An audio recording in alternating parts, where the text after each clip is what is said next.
बिस्मिल्लाहिर्रहमानिर्रहीम। आज हम बात करेंगे एक ऐसे सवाल को लेके कि जो इंतहाई परेशान करने वाला होता है, ख़ासकर ख़वातीन जो बहुत सेंसिटिव होती हैं और नाज़ुक मिजाज होती हैं। सवाल क्या होता है कि क्या आपके बच्चे हैं? आपके बच्चे क्यों नहीं हो रहे? 2 साल शादी को हो गए हैं, 3 साल हो गए हैं, 4 साल आपकी शादी को हो गए, अभी तक बच्चे नहीं हुए। फिर इसको लेके अजीब से अजीब तर सवालात किए जाते हैं। ये तो ज़्यादा से ज़्यादा जो ये सवालात होते हैं तो ये ख़वातीन से किए जाते हैं, लेकिन कपल से भी किया जाता है। इन मेल से भी ये सवालात किए जाते हैं, लेकिन ज़्यादा औरतों से ये सवालात किए जाते हैं। अब एक बच्ची शादी के बाद एडजस्ट होते हुए उसको कुछ टाइम लग रहा होता है, वो घरदारी के ऊपर तवज्जो दे रही होती है, वो नई जगह पे एडजस्ट हो रही होती है, वो बहुत सारे मामलात को फ़ेस कर रही होती है। और सबसे बढ़ के वो अगर अपने घर के अंदर है तो आप ये देखें कि वो अपने घर के लाड प्यार, वालिदैन के साथ उसकी एडजस्टमेंट, भाइयों के साथ उसका एक रिलेशन, ये सारी चीज़ें जब उनको एक नई जगह जाती है तो ये सारी चीज़ें मुयस्सर नहीं होती। वो नए माहौल के अंदर एडजस्टमेंट उसकी हो रही होती है और बहुत सारी चीज़ों पे डिसहार्ट भी हो रही होती है। उसके साथ-साथ जब उससे ये इस तरह के सवालात किए जाते हैं कि आपके बच्चे कब क्यों नहीं हो रहे, या हुए या नहीं हुए। अच्छा, इससे लेके बड़ा ज़बरदस्त किस्म का एक सवाल किया जाता है, हाँ जी, खुशखबरी कब है? कोई खुशखबरी है? अब इस खुशखबरी को लेके जितनी ये कपल संजीदा होता है, इससे ज़्यादा लोग नज़र आते हैं। ऐसा नहीं होता कि किसी को औलाद की तलब ना हो या कोई ये ना चाहता हो कि उसको औलाद ना हो। यकीनन शादी के बाद सबसे पहली सोच अल्लाह रब्बुल आलमीन इंसान के अंदर यही पैदा कर देते हैं कि वो अपनी औलाद के बारे में सोचना शुरू कर देता है। अब होता क्या है कि ये सवाल निहायत परेशानी की तरफ उनको धकेलना शुरू कर देता है, उनको मायूसी और डिस्टर्बेंस की तरफ लेके चला जाता है। अब वो दूसरे मामलात के साथ साथ एक नई उलझन के अंदर पड़ जाते हैं।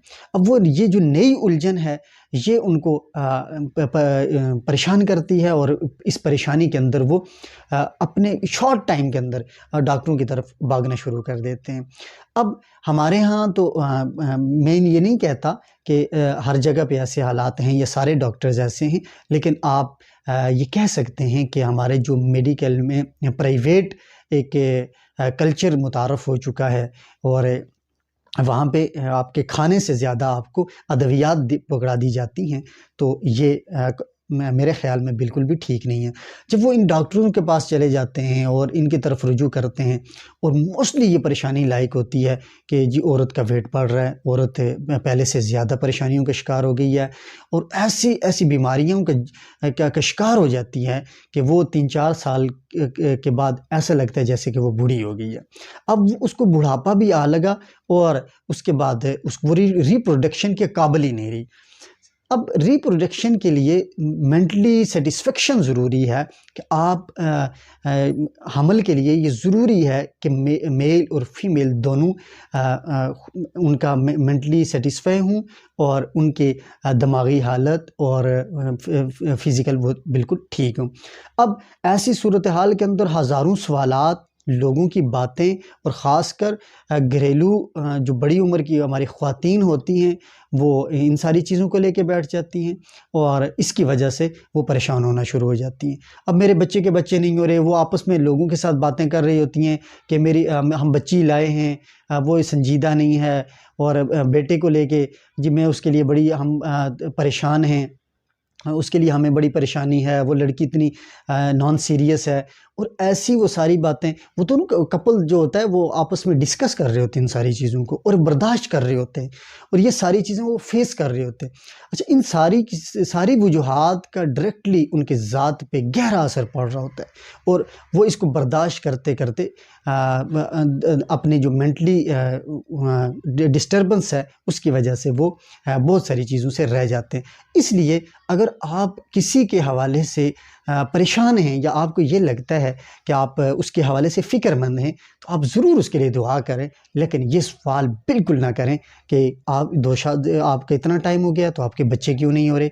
बच्चे अल्लाह रब्बुल आलमीन की देन है, और अल्लाह रब्बुल आलमीन ने इस कायनात को कायम रखना है जब तक, तो वो इसी तरह से इंसानियत को पैदा करता रहेगा, इंसान पैदा होते रहेंगे।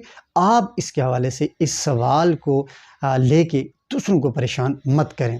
फिर अगला मरहला ये आता है कि डॉक्टर्स की तरफ जो हमारे न्यू कपल्स चले जाते हैं, खुदा के लिए अल्लाह रब्बुल आलमीन पे भरोसा करें और अल्लाह रब्बुल आलमीन की के ऊपर कामिल एतमाद के साथ, आप यकीन के साथ आप अल्लाह से दुआ मांगें और आप फ़ौरन से इन सारी चीज़ों की तरफ ना जाएं। जब आप डायरेक्टली अप्रोच करना शुरू कर देते हैं और आपका तवक्कुल ही नहीं होता, तो फिर अल्लाह तबारक व तआला की तरफ से भी इम्तिहान आपके ऊपर आ पहुँचते हैं। इसलिए आपको भी चाहिए कि आप अल्लाह रब्बुल आलमीन से कामिल ईमान और यकीन के साथ दुआ मांगें। और अगर आप किसी दूसरे के लिए परेशान हैं, आपको ये समझते हैं कि आपके बहू को बच्चे नहीं हो रहे या आपके बेटे के घर में औलाद नहीं हो रही, तो आप अपनी बहू को बातें सुनाने के बजाय आप उसके लिए रहमत की दुआ मांगें। यकीनन जब जितना आप उनको मेंटली सुकून देंगे, वो ज़हनी सुकून में होंगे, इतना उनके लिए ये अपॉर्चुनिटी हासिल करना आसान होगी। और ये इन किसी भी मेल और फीमेल की ज़हनी सुकून के साथ मुनहसर है। उम्मीद करता हूँ कि आपको हमारी वीडियो ज़रूर पसंद आई होगी। अल्लाह हाफ़िज़।